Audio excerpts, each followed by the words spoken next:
An Naoscaire is Gearrscéal the sniper atá sitje ná lia na gahanna shráide a hála I mehu nídeog fis a dó agus a thur tús leis an Chogadh Chathartha.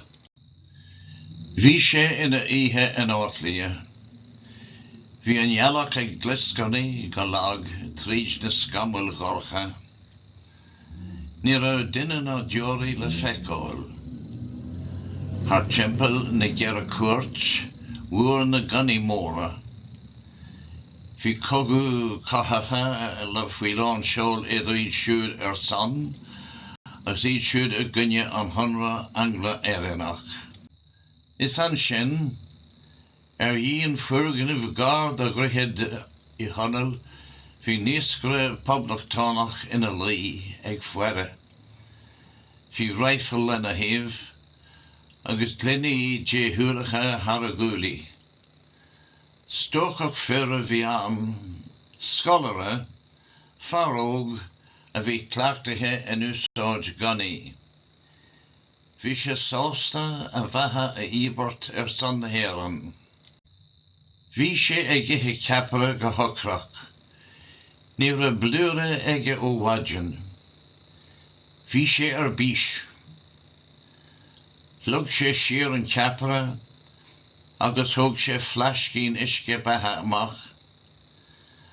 Ghlac sé bolgam. Smaoine sé.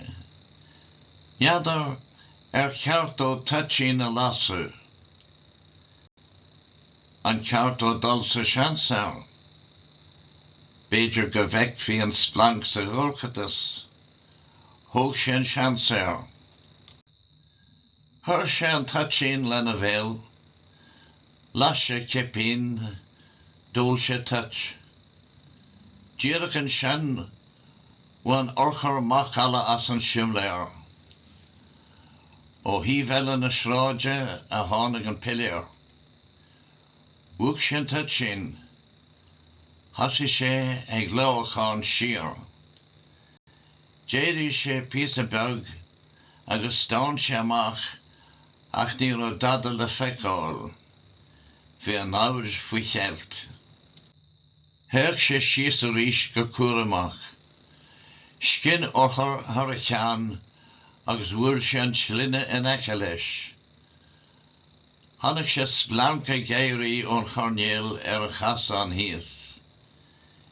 Déalaigh sé go dtí cúr an jean agus dhírí sé ar thuail siomléir.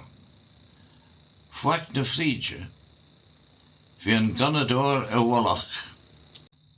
Tháinig cá armtha tras an droichead agus thimán sé go máil suas an tráid. Tar éis 3 kiloméadar stop sé. D'éist an Naoscaire leis an inniu. Bhíodh sé a chrí ag prabú. Hasí uí pilléir a thor leis ach ba bhína an asa é. Ní folthú orthar ó rifle crackan an char armtha. Gan hinne, tháinig sean bhean timpeall an chúine, seol thar a ceann. Tháinig sé cligean saidúra ag gobadh amach an túirín. Thosaigh an bhirt ag caint. Bhainseáil sí ar an jean ina bhfuil an Naoscaire. Scéthara. D'oscail an túirín ina amrán agus cheas an saidúr. Tháinig an Naoscaire é agus dardaigh sé a rifle. Scaoil sé agus hit an saidúr ina chanap. Sciab an tren bhean lé.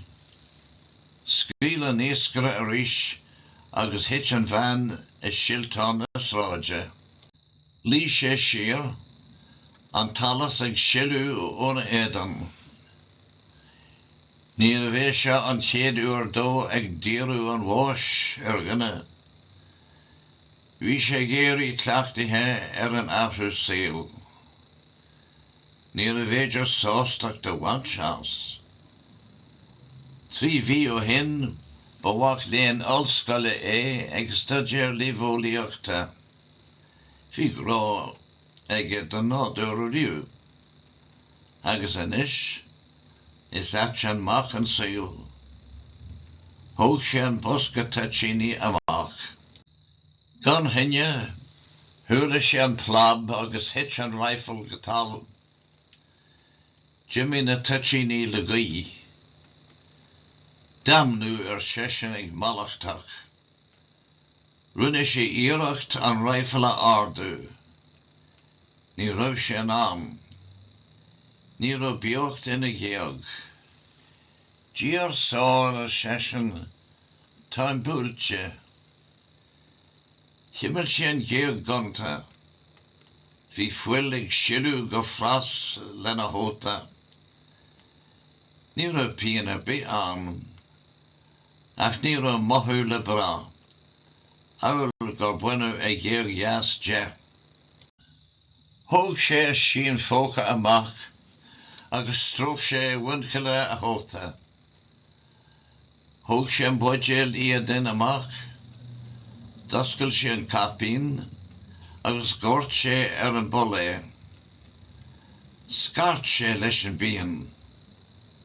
An sin lí sé siar ag gleachú sasa. Deach sé go talamh.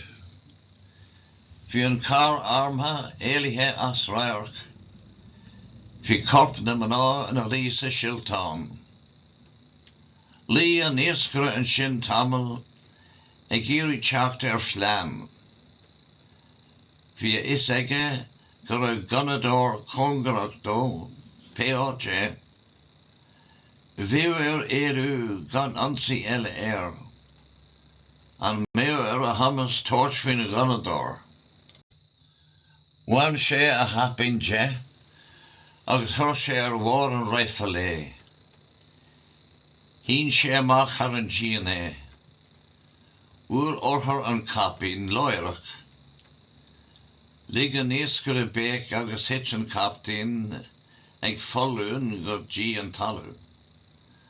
An sin lig siad an rifle teitsim as a láimh. Hit an rifle agus tigiúd an ganadóir go raibh an éascara marú. Yes sé. Ba mhór an batún é. Gáir an éascara agus thóg sé ganán as a fóca. D'artha sé go cuireamach é. Tharra sé anáil góin agus scaoil sé leis an ganadóir. Nuair a glanadh deatach Gearrscéal sé trasna. Bhí an ganadóir ina lí ar an díon, anáil ó theachtú agus géir féin an bháis air. An sin leanna sé agus hit sé go talamh. Deach an éascara ar an chorp ag teitrim agus chris sé. Chasaí an áféile árá. Bhuail búirt agus cípú é. Bhí déistin air as an gníomh grána barbartha a bhí déint aige. Thosaigh sé geabharachta dó féin. Bhallaigh sé an cogadh na ceannairí é féin. Deach sé ar an nganán a bhí fós ina láimh agus an deatach ag séadú as. Thóg sé ina láimh é agus heiligh sé uí é. Hí sé agus thur sé amach. Tháinig sé thuige féin faoi dhearú.